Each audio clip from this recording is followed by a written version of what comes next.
What's up guys, Irish Turtle here, and in today's video I want to talk to you guys about toxicity in Siege.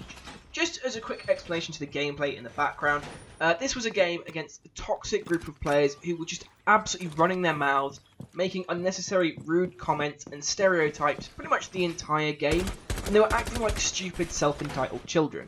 And the funny thing was, they were pretty much all talk and no skill. But I do just want to admit, I could have handled talking to them much better than I did. But it was like the fourth game in a row, I'd had toxic morons who were playing with me, and I kind of snapped a bit. Like I said, I could have handled it better, but I wanted to show that even toxicity can get to the best of us, and at some point you do just snap, and you start having to go back. But onto toxicity in general. Now, this is a problem that I've noticed is building in Siege. It seems like more and more of these toxic morons are pouring into this community and ruining the overall game for everyone else.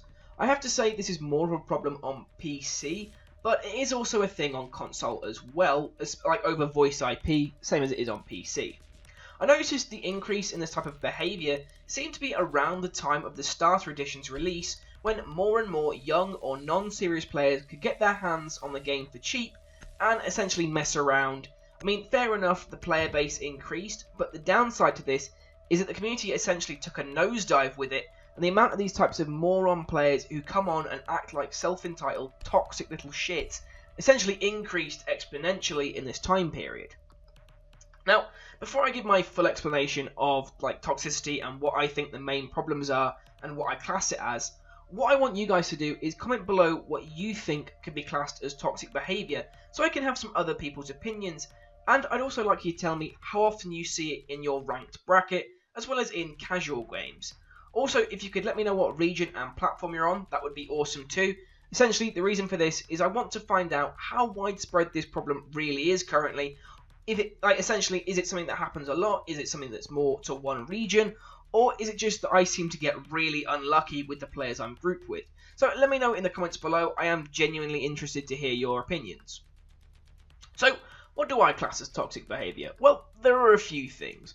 Firstly, there's the chat. Now, this is obviously isolated mainly to PC, but as I said, it does also happen on console as well.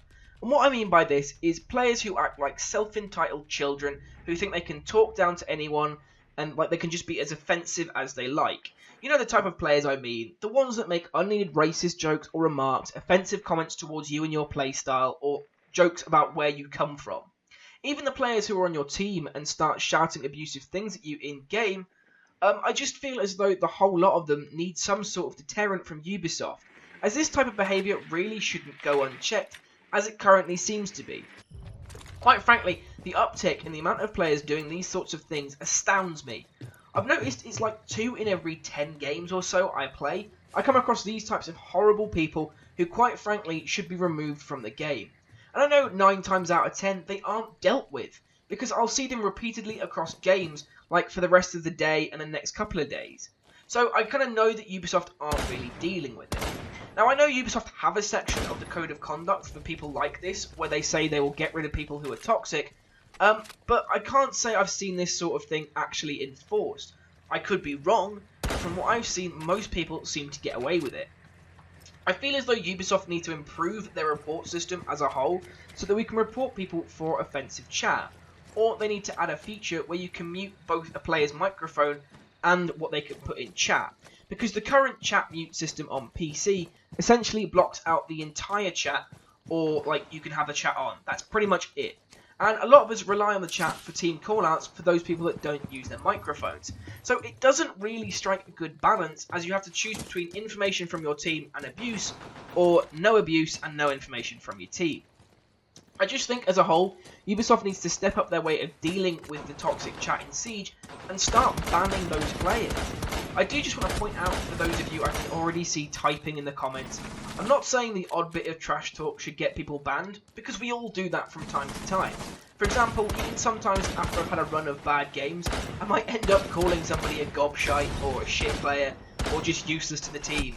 But what I mean is, it's the type of players who start using unnecessary racist terms or offensive stereotypes. They should be the people removed. And even to some extent, those who trash talk excessively every single game, I think should be considered too. I really feel as though they need to add in a feature where you can report a player for this type of behaviour, even if the result was they were muted from using chat, and that's it. Because, like, you know, I just feel as though that's the sort of thing that might stop them if they knew, oh, if I do this too much, I can't actually speak to anyone. I think that would help.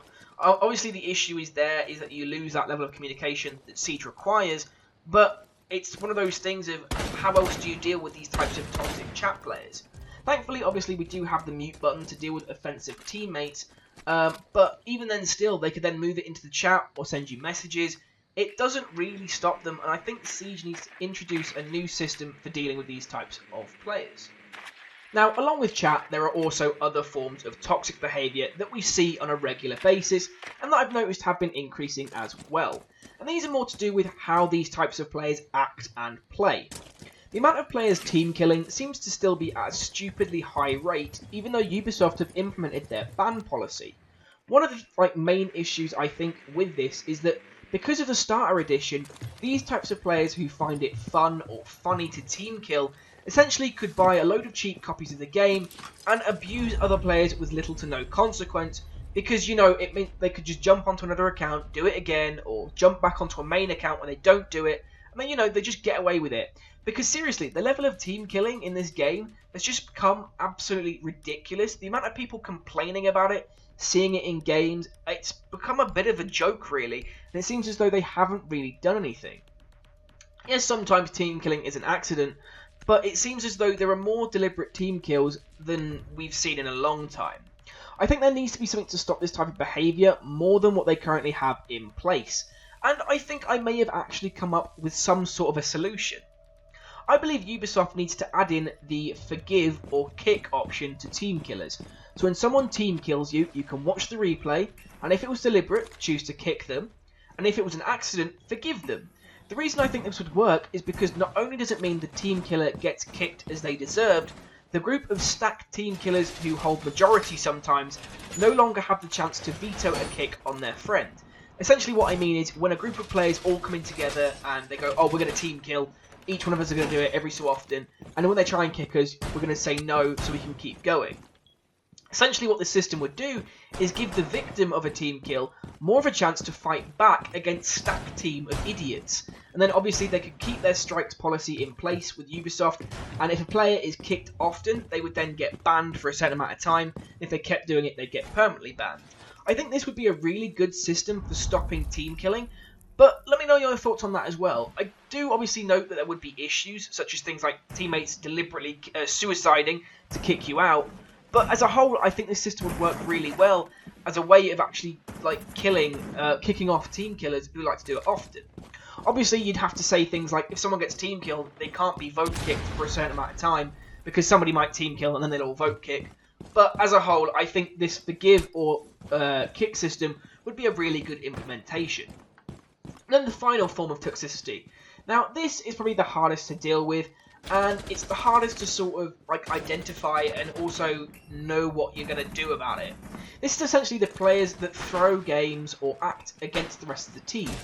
Obviously this is more of a problem in ranked where the games actually matter, but it's things like in a ranked game I was playing with two friends the other day, two guys on our team kept picking Twitch and Thatcher on attack. Now this would have been fine, except they weren't playing to help the team who had chosen Thermite and Hibana. So essentially we couldn't get any useful breaches done, and thanks to these two idiots who thought it would be fun to mess with the team comp, we almost lost the game. Essentially they thought it was hilarious because, you know, they were screwing with our plans and they were making our team have to use different methods, and it just kind of ruined the game. Obviously there are ways around these types of players, but I think as a whole there needs to be a way to deal with them, because I've noticed it's an increasing trend in ranked, watching players who just do stupid things or do daft things here and there. And yes, from time to time it's okay to do a daft thing in a ranked game. If you're winning 3-0 up, yes, go for it. Do that game where you play hide and seek with a hostage, or do that thing, where you just do a straight rush, because then it doesn't really matter if you're fucking up and not helping the team. Doesn't really cost you the game. But if you do it from start to finish, it just makes you this toxic arsehole that your team doesn't want, and then they have to consider, do we kick them and play with a man down, or do we keep them and hope that they're somewhat useful? It's just a difficult thing to sort of suss, and if it was this sort of thing that happened in casual, I wouldn't be that fussed. But because they choose to do it in ranked, I started to notice it more and more, and this is why I sort of wanted to bring it up. I did briefly consider a system to stop this like Overwatch had, where you could at the end of a game rate a player, then they would be put into a pool of similarly rated players. But obviously this could easily be abused as a system, stacked teams could vote down certain players, and essentially you have to consider, is it a good idea to divide your player base? And like I said, people could be like voted down into lobbies where they don't actually belong because of an idiot squad abusing this ability. Like I said, as a whole, this type of toxicity is probably the hardest area to solve and deal with, but, you know, it's one of the areas I think needs to be looked into. But, like I said at the start of this video, I think Siege needs to start implementing more methods for removing toxicity in-game, because this type of thing that is essentially what ruins communities and ruins games. Obviously, I'm not going to stop playing, but it could stop others, and that's when you start to see a decline in the amount of people playing the game, and the amount of support, and it could lead to some very bad things for the game. Anyway, those are just my thoughts. Obviously, you know, you could completely disagree with me, but feel free to, as I said at the start, to let me know your thoughts on toxicity, along with what region and platform you're on if you experience it a lot. As always, if you liked the video, feel free to hit those like and share buttons, subscribe for more Siege content, and I'll see you in the next one.